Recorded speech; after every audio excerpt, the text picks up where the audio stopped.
am going to go ahead and get started. Good morning, everyone. Happy Tuesday. It feels a little bit like a Monday. Welcome, welcome. Thank you to everyone for joining this amazing pre-conference day. Hello to those of you in the San Jose room. I see you all. Hello, hello, good morning. I am so excited to introduce our keynote speaker this morning. I just want to go over a couple of housekeeping items before we begin. Good morning, everyone, and a warm welcome to the pre-conference day of the 10th Annual Inclusion Collaborative State Conference. I'm Sandhya Lopez, and I'm the proud director of the Inclusion Collaborative. I am an Indian woman with medium-length black hair, which is down right now. I have brown eyes. I'm wearing a light blue Inclusioneers Innovate t-shirt with pastel green pants and short black heels. When I joined the IC in January of 2022, I experienced a truly warm welcome from both the Inclusion Collaborative team and the Santa Clara County Office of Education team. It became immediately apparent that I was in a special place, contributing to a program that genuinely makes a difference in the lives of students and educators. Oh, I gotta bring creamer. In celebrating our 10th anniversary, we reflect on a decade of progress. I'm going to just see if I can, those of you in the waiting room or those of you in the space, if you can put yourselves on mute, or if my support can help me find that. Thank you so much. Thank you, thank you.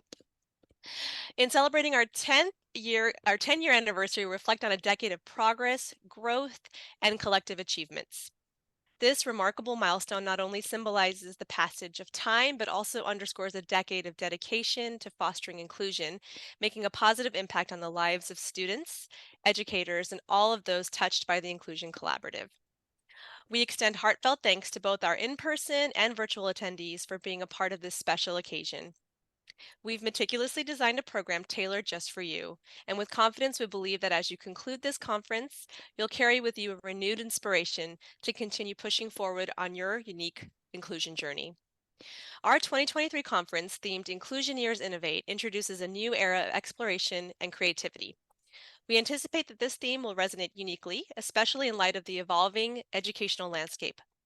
Looking back at our 2022 conference with the theme Inclusioneers Thrive, a concept that resonated diversely, especially in the context of the past year where educators and students cultivated a personal understanding of the term thrive, we now pivot and shift toward a fresh perspective, celebrating innovation as we embark on the journey of Inclusioneers Innovate. I extend my gratitude to the numerous organizations and individuals who have supported the annual Inclusion Collaborative State Conference. Special thanks to our Santa Clara County board members for their steadfast support of inclusive practices. I also want to acknowledge our foremost inclusion champion, Superintendent of Schools, Dr. Marianne Dewan, whose tireless efforts extend beyond our county to support equity and inclusion statewide. Our appreciation also goes to Mrs. Charmaine Mormanhoven, a dedicated inclusion champion and dear friend to the Inclusion Collaborative for the past 18 years, serving both as an advisor and funder. And last but certainly not least, a heartfelt thanks to all of our Inclusion Collaborative staff who worked diligently to make this special 10-year event come to life. If you'll allow me to take a moment to express our gratitude to our sponsors this year, our amazing inclusion champions, First 5 Santa Clara County and Strong Start. Our inclusion leaders, Education Preparation for Inclusive Classrooms, or EPIC, of the SCCOE, Leaders in Educational Administration Program, or LEAP, Silicon Valley Community Foundation, and our inclusion facilitator, Lakeshore Learning, and finally our inclusion advocates, Changing Perspectives, the Discovery Source, the Riley Project, and Scholastic Education Solutions. Please discover more about these incredible sponsors by visiting their booths on our conference app. Their support has been instrumental in making this event a success. Before we delve into the conference, a few housekeeping items to go over. Please review the 2023 Inclusion Collaborative State Conference app, your comprehensive guide for the event. We'll be recording most of our sessions this year, so stay tuned to our website for more details. Access CEUs and certificates of completion through the resources section on your conference app, available after the conference concludes. Online evaluations will be provided via the app, so please take a moment to share your feedback. It's very important to us. For those of you at the SCCOE right now, good morning again. And those of you attending the in-person captain event, your program will begin immediately following our keynote. Thank you to Michelle, Helen, and Christine from Captain for pulling together an informative, engaging, and hands-on learning experience for our participants. This year, our aspiration is for you to not only gain insights and contemplate the sessions you partake in, but also to leave reinvigorated and inspired, ready to carry forward this profoundly significant work. We express our gratitude for your attendance and sincerely hope you relish the experiences at the 2023 Inclusion Collaborative State Conference. It's now my great pleasure to introduce our first keynote presenter, Yomi Wrong. Yomi's remarkable journey through life has not only shaped her into a passionate advocate for inclusion and equity, but has also ignited a powerful narrative that will leave you inspired and enlightened. Yomi's story is one of resilience, determination, and unyielding passion. As a woman of color with a disability, she has navigated a world that often overlooks and marginalizes individuals who exist at the intersection of multiple identities. In her keynote, Yomi will share her personal experiences and the challenges she's faced, offering a unique perspective on the struggles and triumphs of marginalized communities. Please help me in welcoming Yomi Wrong. Thank you, Cynthia. That was quite an introduction. I hope that I live up to all of that. I do just want to say, I'll be speaking from my lived experience. There is some universal experience for those of us with multiple identities, but just to frame that I'm speaking about my experience, and coming to you as a middle-aged Black woman who's done a lot of living, and who now identifies really proudly as, disabled, proud, and able to share parts of my story, not to trot out trauma. This isn't the Trauma Olympics, but to frame conversations and to help offer perspectives on my positionality. So good morning, everyone, and thank you so much for hosting me as your pre-conference keynote speaker. I appreciate you giving me your attention today. I was invited to this space by your colleague, Myra, whose outreach to me was so kind and persuasive. She made saying yes to this pretty easy. So thank you, Myra. But thinking of exactly what to say this morning, that took some thought. Because while I have done plenty of public speaking, this is my first opportunity to address a community of education professionals. So brace yourselves. This former special ed kid turned activist has waited 5 decades to get a few things off her chest. I'm kidding, sort of.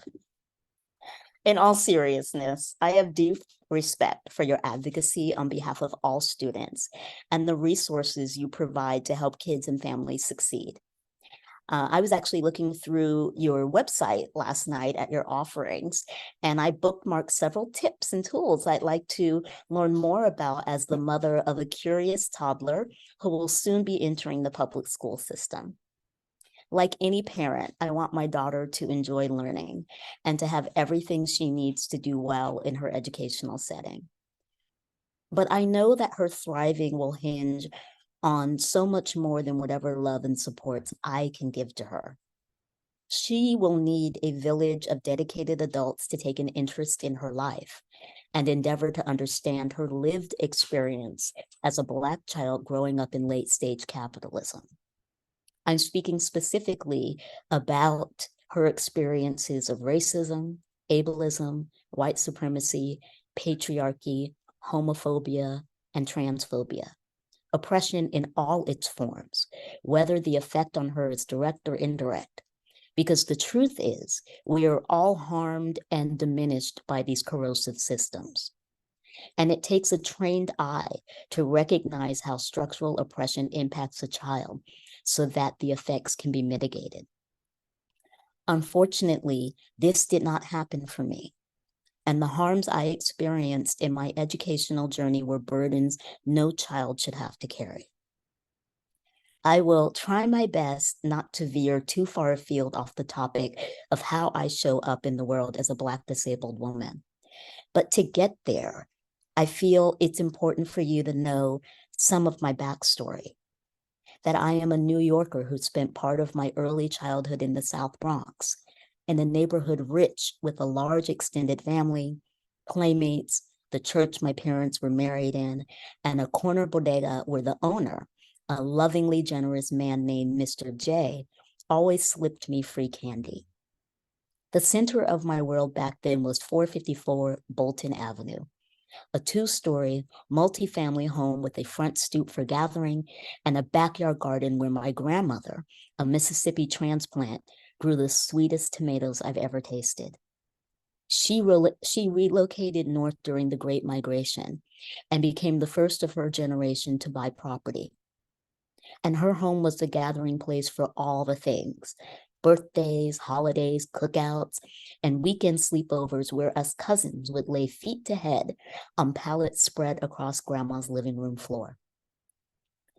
This multi-ethnic, multiracial community of kin and neighbors who were like kin is where I felt most safe.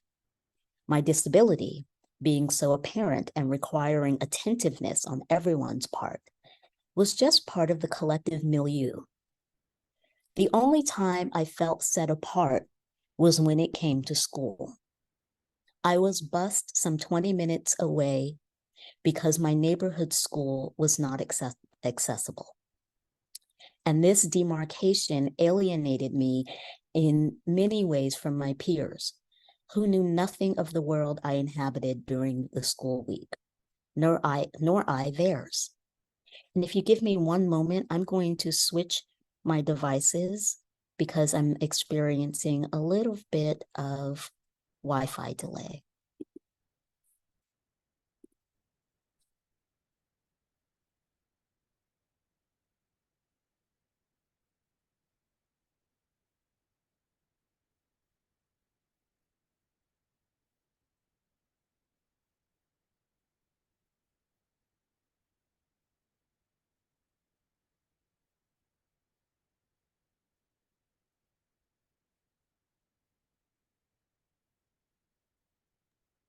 Okay, I'm going to continue now and read my notes off of my phone because my computer doesn't like when I have multiple screens up.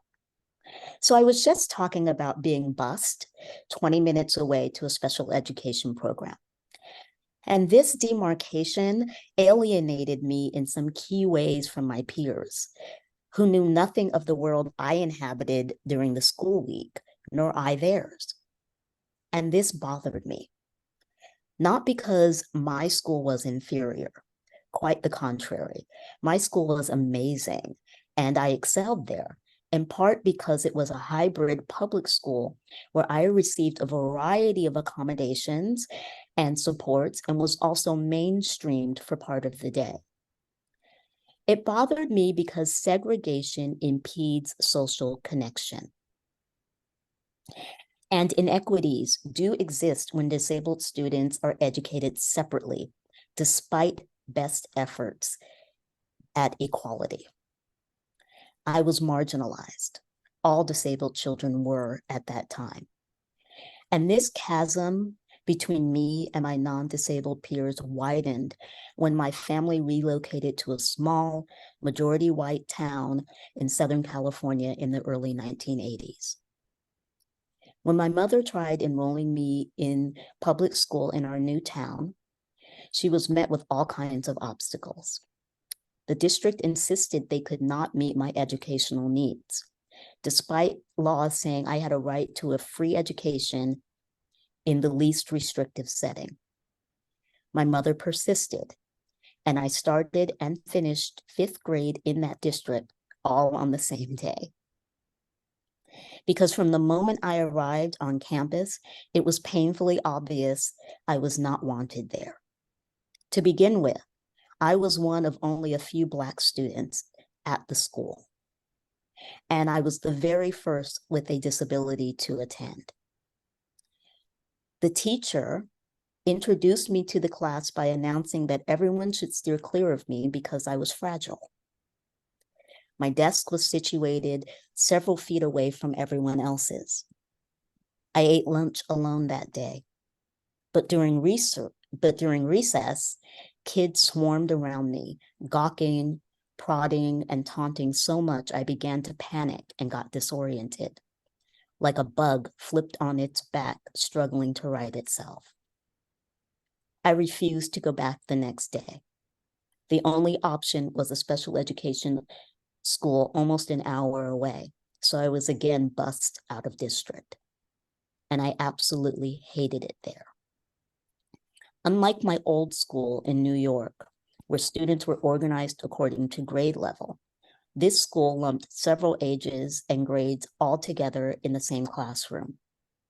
I felt we were warehoused, and the curriculum was not at all rigorous or challenging because no one expected us to excel academically. I was so bored. Then I became depressed.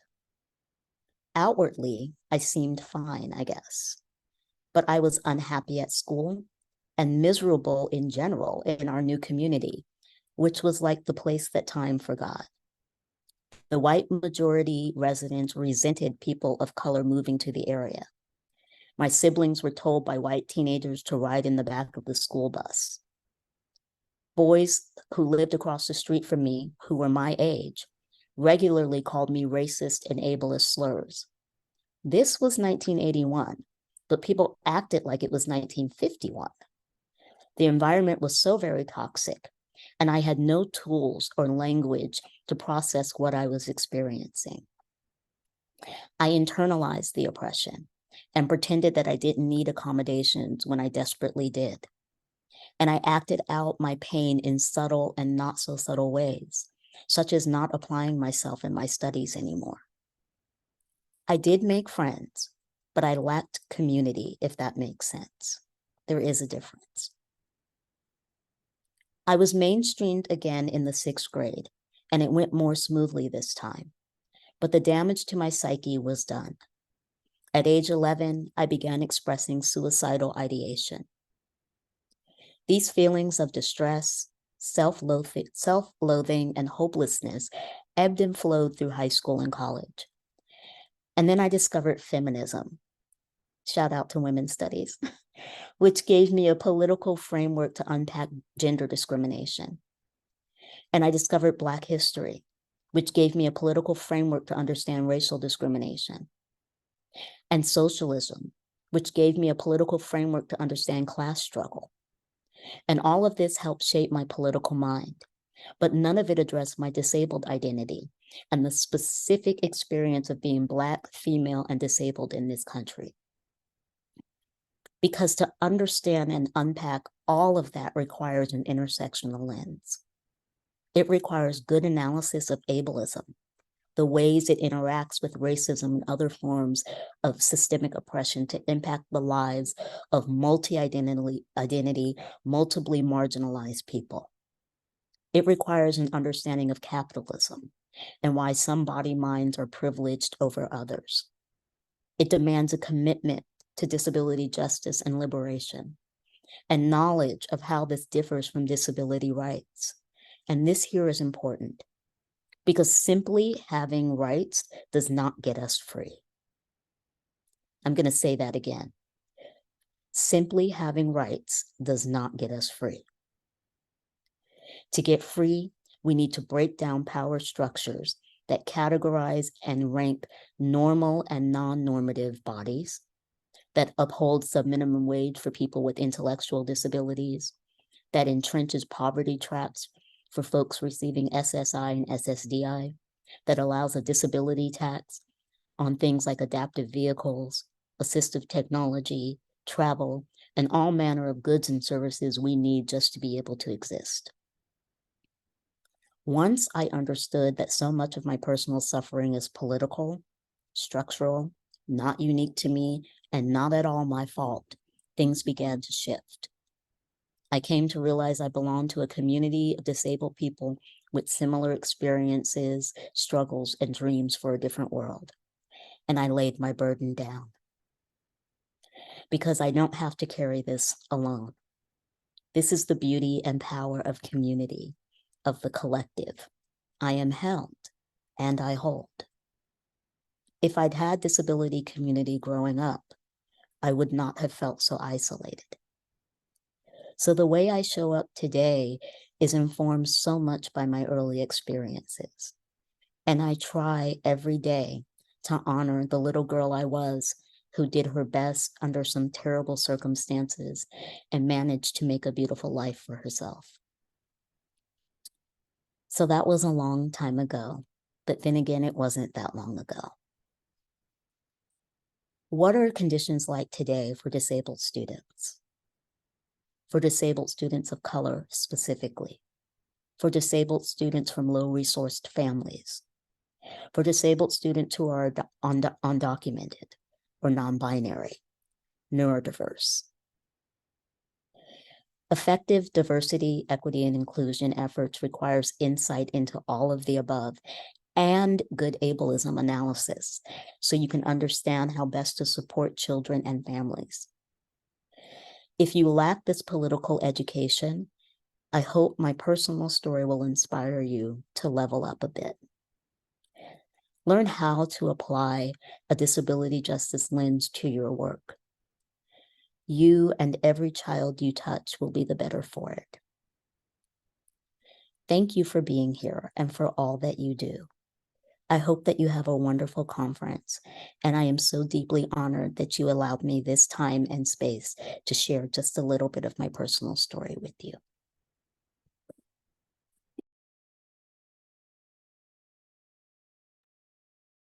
Thank you so much, Yomi. That was such a wonderful, powerful, impactful keynote. We appreciate your time so much. And would you be willing to take some questions if we have questions in the chat or folks Of in the course, San Jose room? Oh, wonderful. Thank you of so course. much.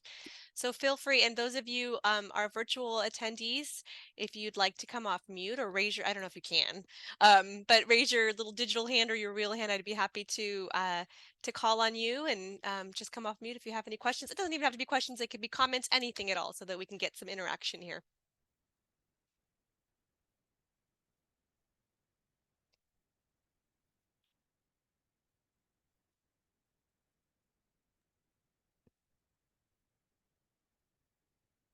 Yomi, I just wanted to provide you an appreciation. Thank you for sharing your story and joining us in community this morning. And I wanted to appreciate you for stressing the importance and the difference between disability rights and disability justice, and finding more opportunities to bring disability justice into our school setting. I think we're well versed in our laws, but laws can only do so much. So just heartfelt appreciation and thank you for being here. Thank you so much. And you're right, in order to benefit from laws and legal protections, you often need agency. You often need to understand those rights. You often have to have proximity to power. And not everybody has that. And so we can't even talk about a rights framework until we talk about an intersectional framework, until we understand power dynamics, until we understand all systems of oppression and how they reinforce each other, because this is the experience of our students and our families. And we can't effectively educate students if we don't also hold and understand their lived experience out in the world. We don't check that at the door when we come to school. As you know, kids bring all that to school. They bring their history, they bring their families, they bring the stories, they bring the joys and the sorrows, they bring all their parents' business, everything that's happening and everything that's happened to them. And it's important that we understand and hold all of that.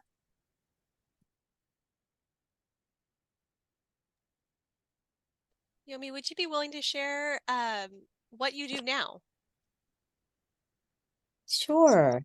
So my primary occupation is I work in healthcare compliance for Sutter Health. So my team makes sure that patients and visitors with disabilities have equitable access to quality care. And I'm also a disability justice dreamer, trainer, speaker. I also write. I'm a former journalist, so I do a couple of different things. I would say my biggest and most important job is that of a mom. I have a 14-month-old who, so my life is joyfully chaotic right now. I'm in the throes of the toddler stuff that she's advanced in all ways, including giving me a run for my money. So a lot of my life is sort of centered around just trying to show up fully as her mama and giving her what she needs and getting everything that I can out of the experience of parenting her.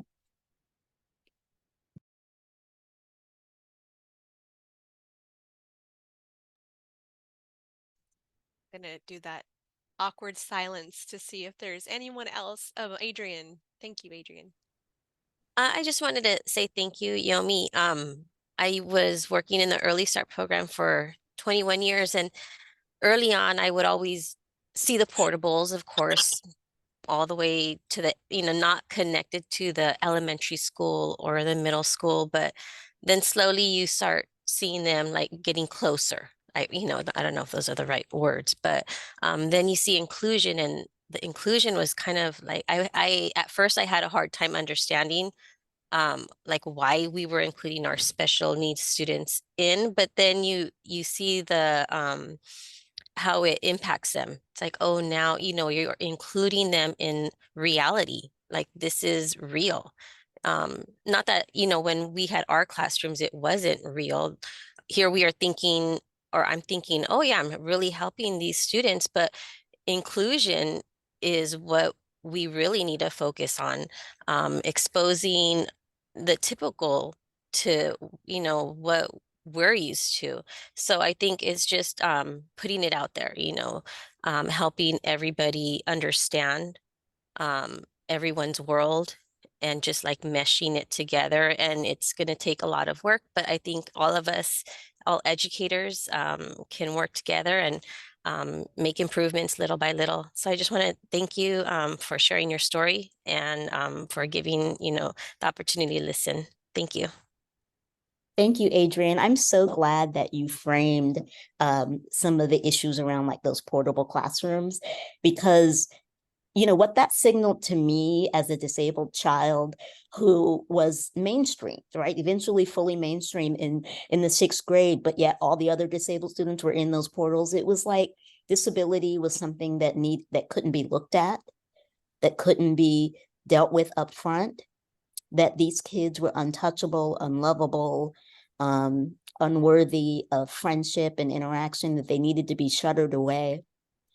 And that, that creates, I think, psychic harm to all students, disabled and non-disabled.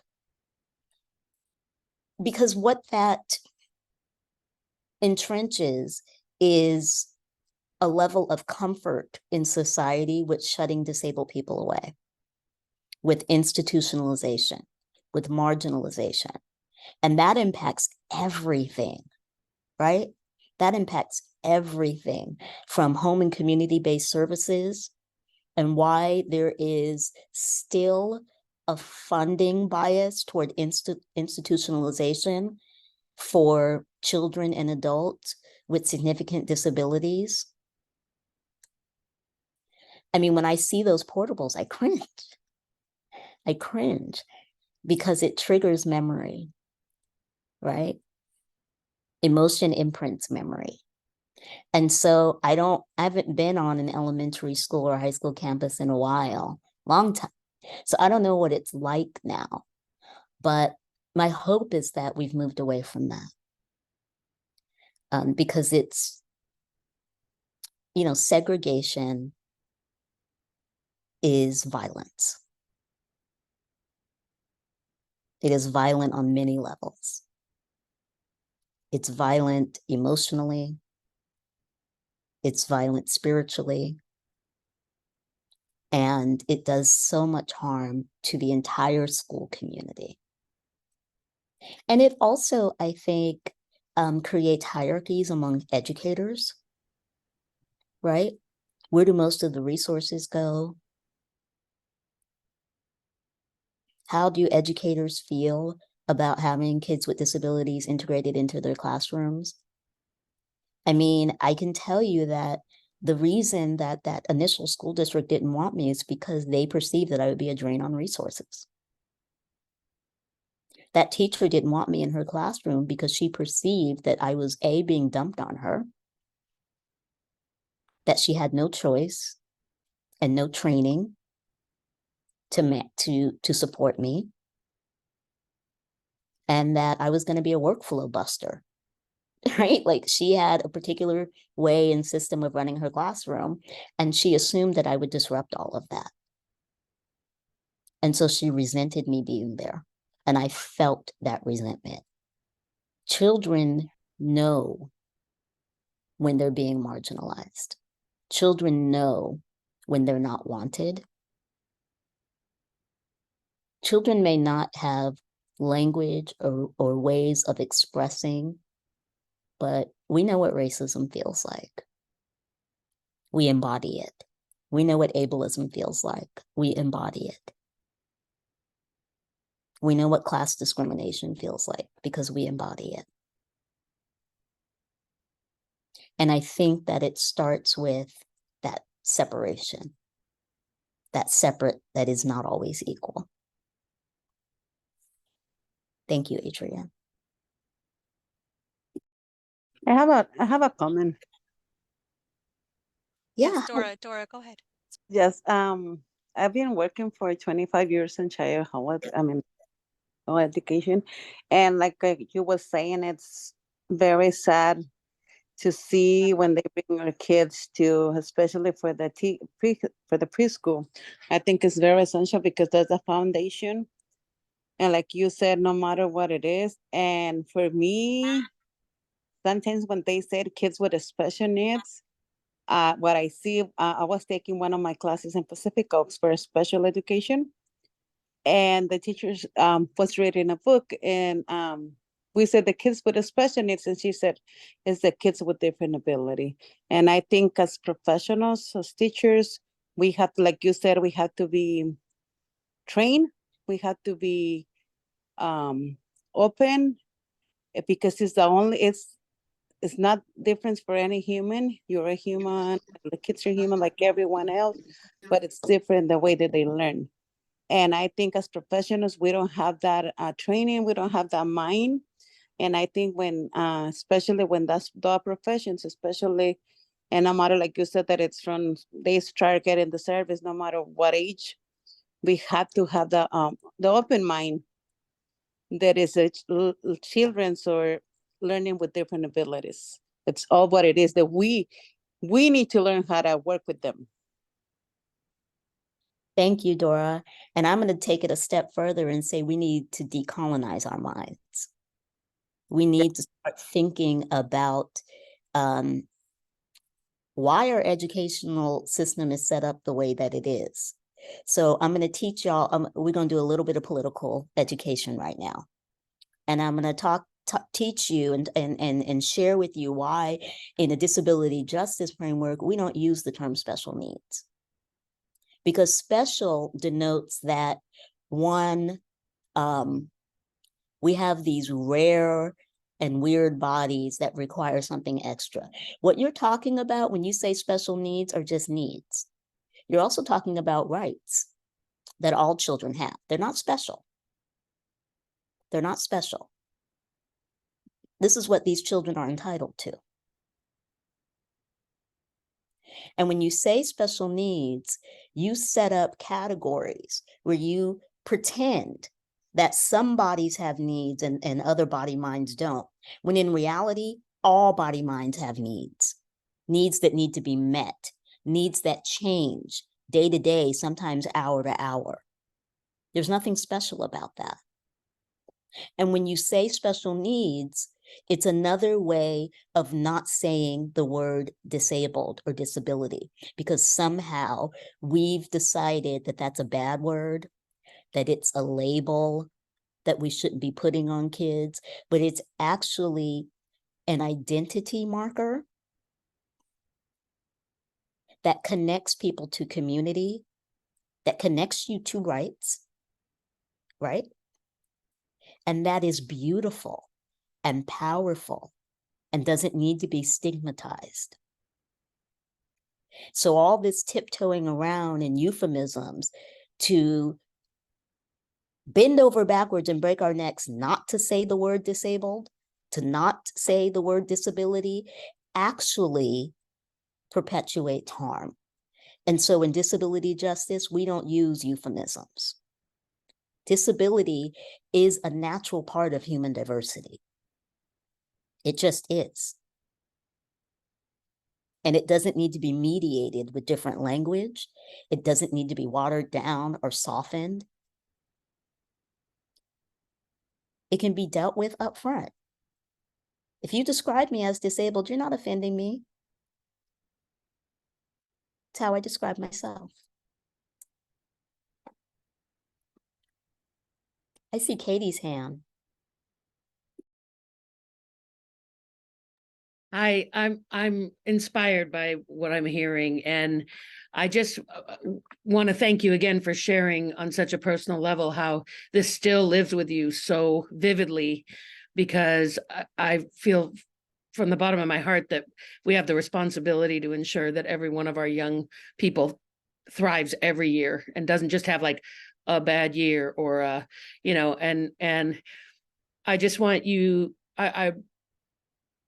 I do agree with Dora that in a perfect world, and this is where I'm hoping, I'm a school principal and I have an amazing staff who care deeply about their students. And we've got students with a variety of disabilities on our campus that our staff love and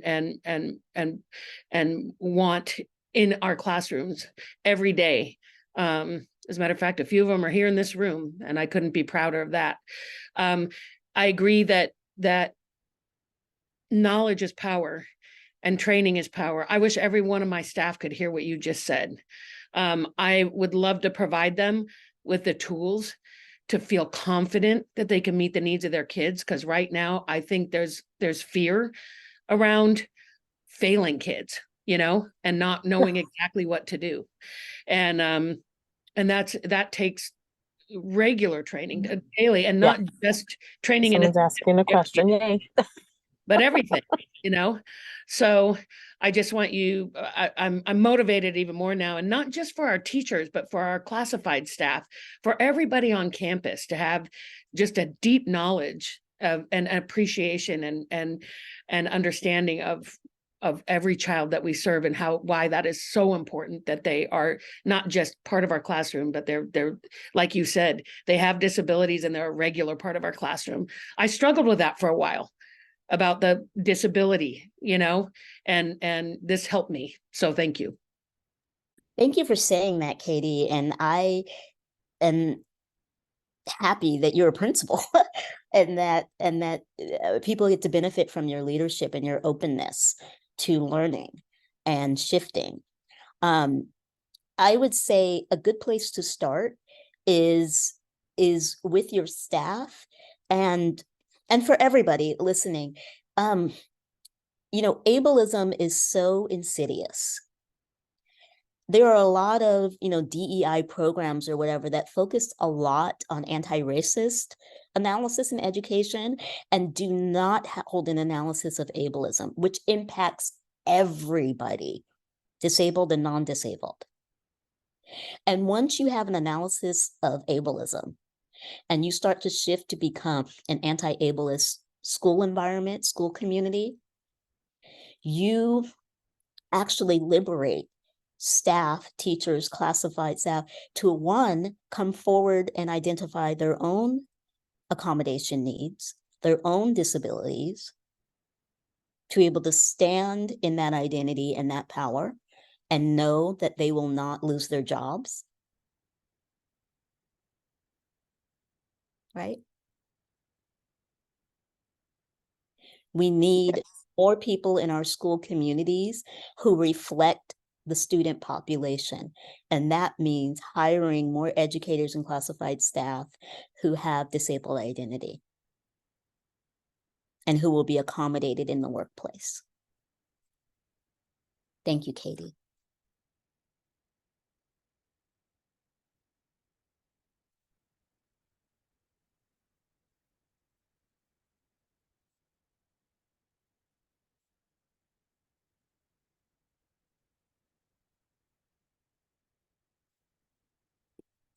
You know, somebody, I think it was you, Katie, you were mentioning, you have some wonderful teachers. I had some wonderful teachers. But, look back at school. Think about what stood out for you, right?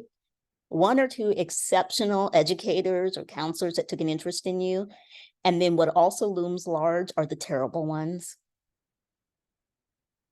The ones that make going to school hell.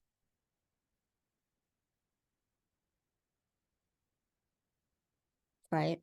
The ones that didn't believe in you. The ones that didn't take the time to understand who you were, what all you were bringing, showing up with every day.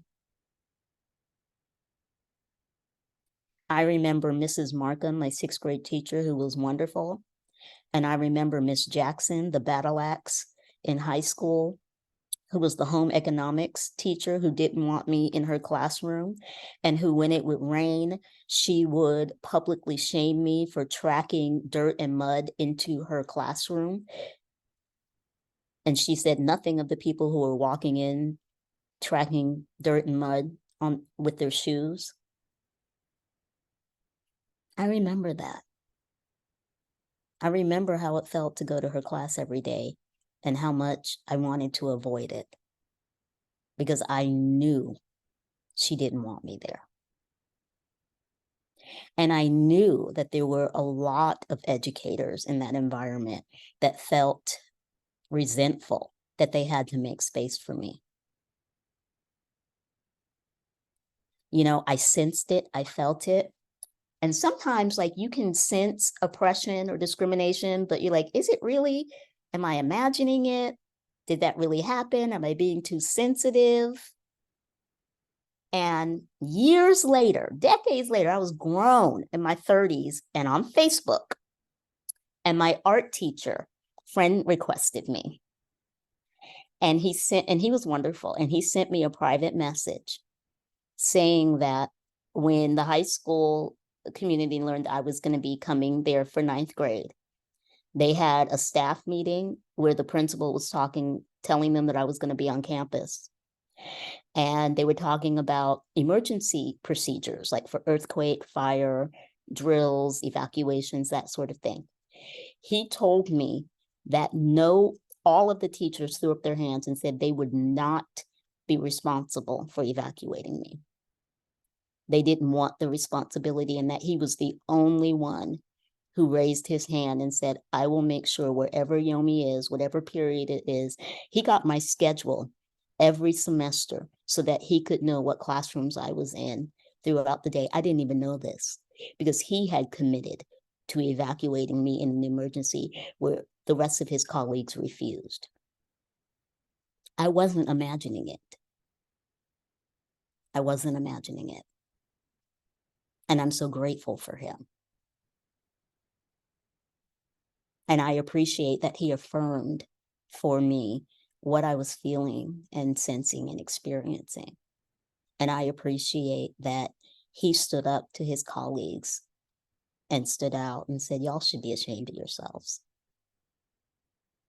If you take responsibility for evacuating all these other kids, why not Yomi?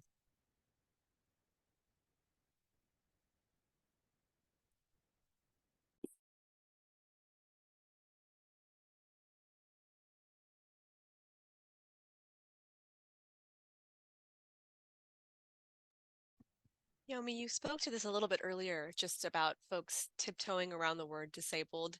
Oftentimes when we do trainings or, professional development, we have folks who want to understand a little bit more about person first identity first terminology. And I wonder where you stand in that. What are your thoughts on using person first language, identity first language? Oh, I think you're on mute, Yomi. Sorry. You'd think I'd know that by now about the mute. How many years are we into this virtual stuff? I think the community, language changes and shifts. It shifts with politics. It shifts generationally. I think that when you're talking on a personal one-to-one level, it's always appropriate to let people identify themselves and use what language they feel comfortable with. The same way that we are now more and more honoring pronouns and other types of identity. And so you can say person with a disability or disabled person. I'm comfortable with if you use that interchangeably. And from a disability justice lens, I mean, again, we'd say there's nothing wrong with being disabled. There's nothing wrong with being part of this community. I mean, Santa Clara County, I don't know if y'all know this, like every year, at least they used to have a disability pride parade. It's not called the special needs parade. It's not called the differently able parade. It's the disability pride parade, and they happen around the country every year. California has Disability History Week. It's not Special Needs Week. It's Disability History Week, because that's what we're talking about. I just want to encourage people to raise their level of comfort with disability, talking about disability, saying the word disabled. I know that it's hard, especially because socially we've been told to avoid that. And sometimes in our own families, we've been told to avoid that, to not speak of it. But it's liberating. And if we can say the word and remove the stigma, it will actually help our kids. We don't tell kids of color to call themselves something else, right? When you use the term differently abled, you're actually centering able-bodiedness, saying everything else is marginalized from that. Just an offer, something to consider.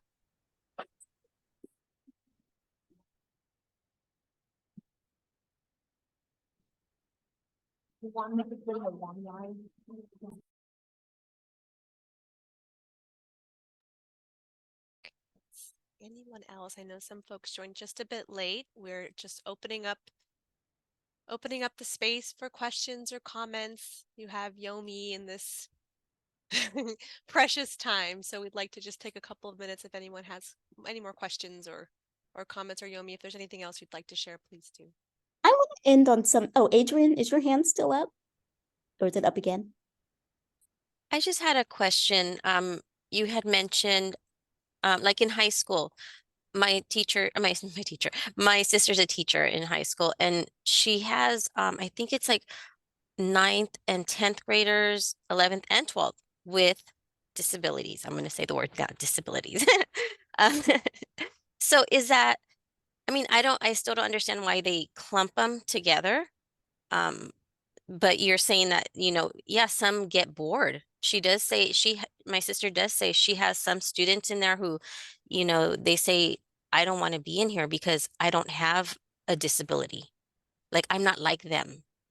And I think the thing is that they're saying is, there's some that are not, I mean, they're all the disabilities are mixed in, whether you're, this one has autism, this one has Down syndrome. So how is that's not right? That was what you're saying. They shouldn't be all together, different grade levels or ages. It wasn't right for me. And I would challenge that. How does your sister meet the educational and social needs and developmental needs of 9th, 10th, 11th, and 12th graders? Because a 9th grader is not the same as a 12th grader. Yeah, and I think that's what Like she brought up. Right? Mm-hmm. Like, think of who you were at 14, and were you the same as a 17-year-old? Would we put 9th and 12th graders together in general education in the same classroom?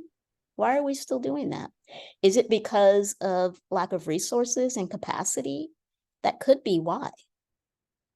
And that's when I talk about the lack of equity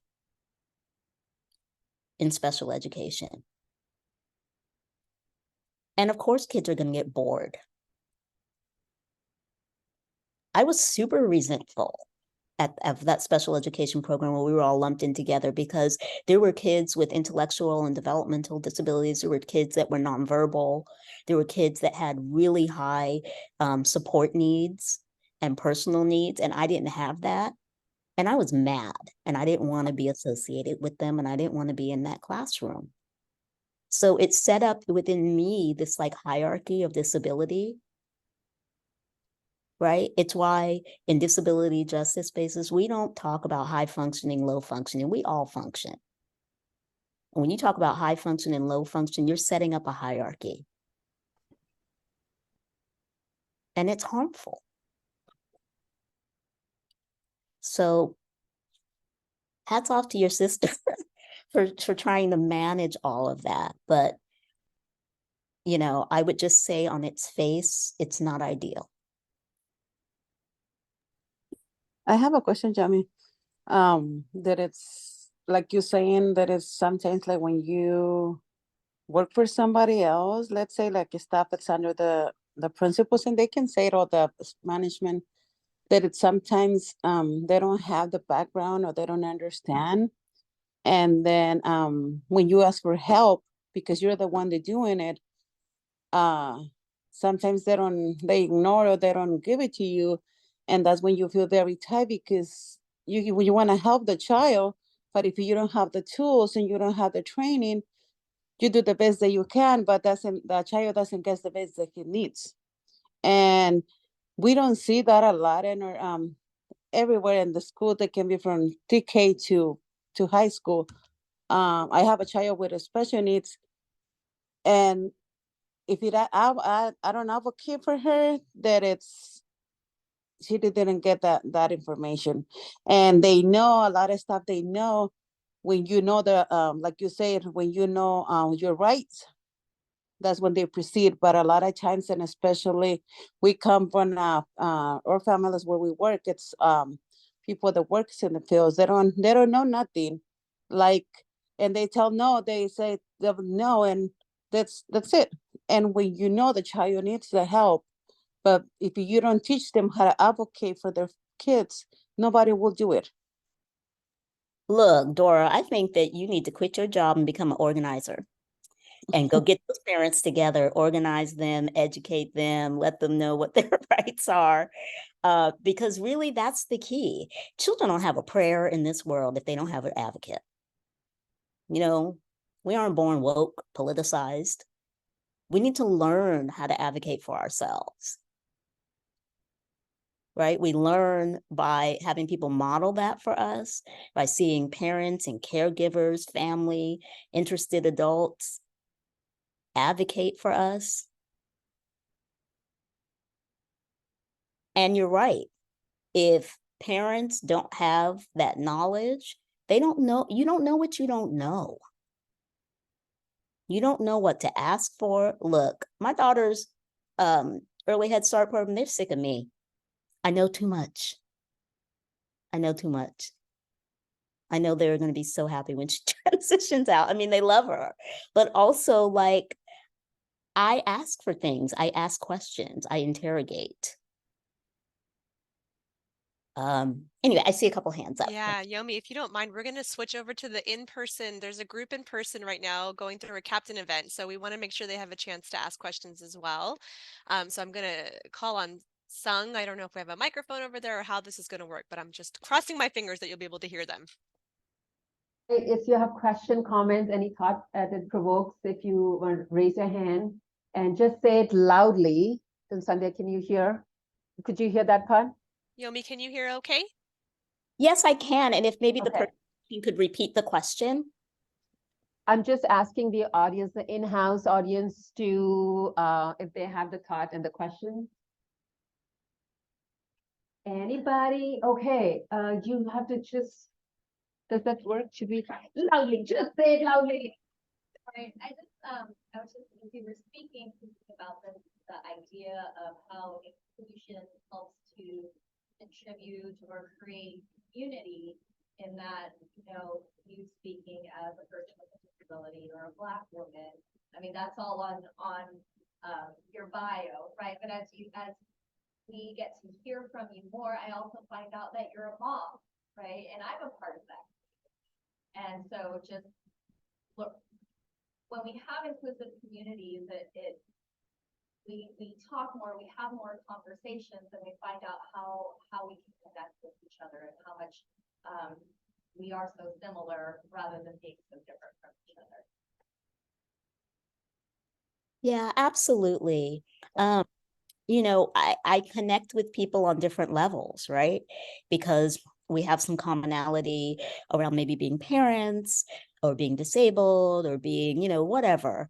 And so, going back to my point about my daughter's daycare, I also, talk to other parents because they might not know certain things. I say, well, did you know this? Or how do you feel about this particular process or rule or whatever? And they're like, we didn't know about it. We exchange phone numbers. I mean, there's power in community. Thank you for that comment. Anybody else? I do see that Amber has a hand up. Thank you, Yomi. I just wanted to know, do you have any recommendations for things that we can do on our school campuses to really foster an anti-ableist school community and have more of a platform of social justice? I was really inspired by everything that you said this morning, and I am a K-5 SDC teacher at this time, but I am getting my kids into their general ed classrooms to the maximum extent possible with the resources that I have. And I 100% believe in a full inclusion model. And I'm hoping that eventually we're going to get there as kind of attitudes change. And I think that it really starts with that attitude change, not only at the district level, but also, at our sites. And so I'm just wondering, what work we can start to do in that arena. Yeah, I think there are so many folks out here, even just in the Bay Area, that you could bring in to do some training with your staff. I can follow up with Myra with some resources and places for you to start. Thank you for everything. That would be great. Thank you. Thank you for all that you do. Thank you so much. Was there another comment or question in the room, the SJC room?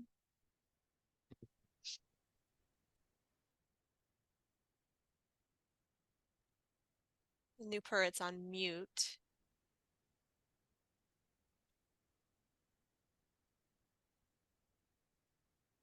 I think they're trying to just navigate. I'm just connecting with Amber's thought about how to include the kids with special ed and mainstream, and Yomi, your connection, talking about you connecting with other moms, and Michelle, when you mentioned that we connect at a different level. Like one other thing, it is to show that special ed kids, they might look like a barrier in the academic setting or certain setting, but to show what they are beyond. Right, to show some other talents they have. So general ed teachers can see they have other talents outside school or things they do outside. So kind of discovering those talents in the students. I just wanted to connect with those thoughts. Thank you. Yeah, different strategies to build community across, mixed abilities, disabled, non-disabled. To have peers, mentorship relationships.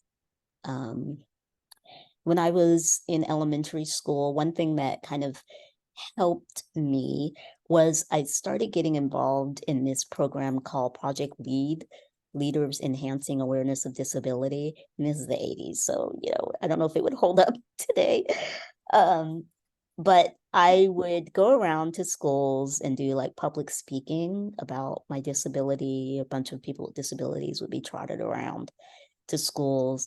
And there was training for where kids who were considered to be leaders in the school community got the training first. And then they would kind of lead by example, how to be inclusive, how to be anti-ableist. They would make sort of intentional inroads to connect with the children who were in special education classes. And the idea was that the other kids would see sort of these cool, popular kids doing it, and that they would follow suit. So I don't know how effective it was, but that was one thing that I was involved in, and I'm sure that there are different iterations of that now. But, you know, the labor shouldn't be on the disabled kids to do all the teaching. You know? Tell her that.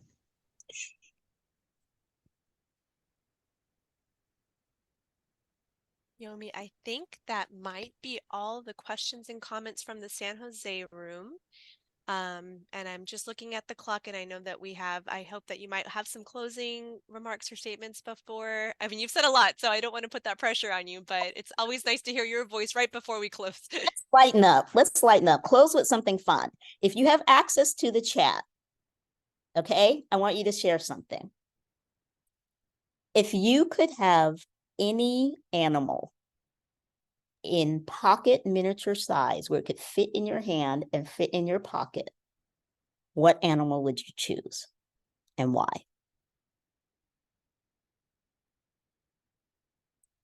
What tiny miniature animal would you carry around in your pocket all day?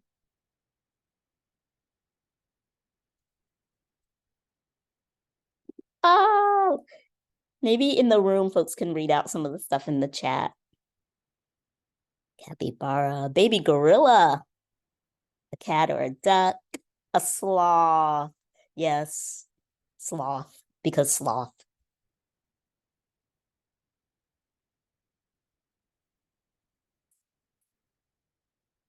I think I would have a tiny giraffe. I don't know. I just want a little tiny with a long neck giraffe where like the neck is the longest part of it, but it just fits right there in my hand. An elephant, yes, a little baby elephant.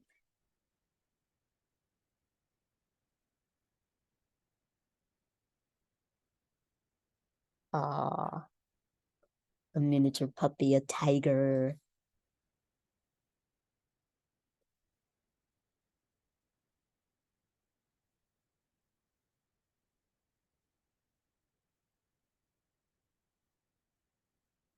These are great answers. All your dogs in miniature form.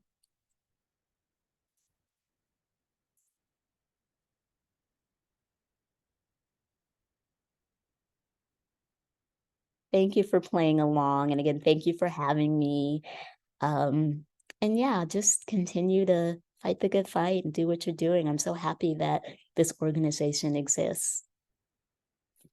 Bye, everybody. Hi, thank you, Yomi. If everybody could throw some love out there, I don't know what that looks like, whether you come off mute or you want to throw a heart up.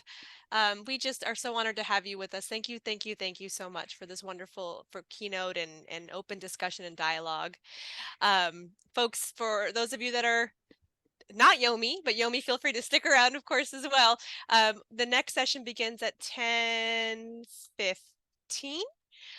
So enjoy the next 20 minutes. I imagine you'll be checking emails, most of you. So do that quickly so that we have all of your attention when you come back. Yomi, thank you again so much for being with us. Enjoy the rest of the virtual sessions, everyone. And those of you in the San Jose room, I'll be down there to share a little bit about our evacuation protocol. So I know you're looking forward to that. I'll be right down. Thank you, Yomi. Thanks so much. Thank you, Yomi. Thank you. Beautiful messages.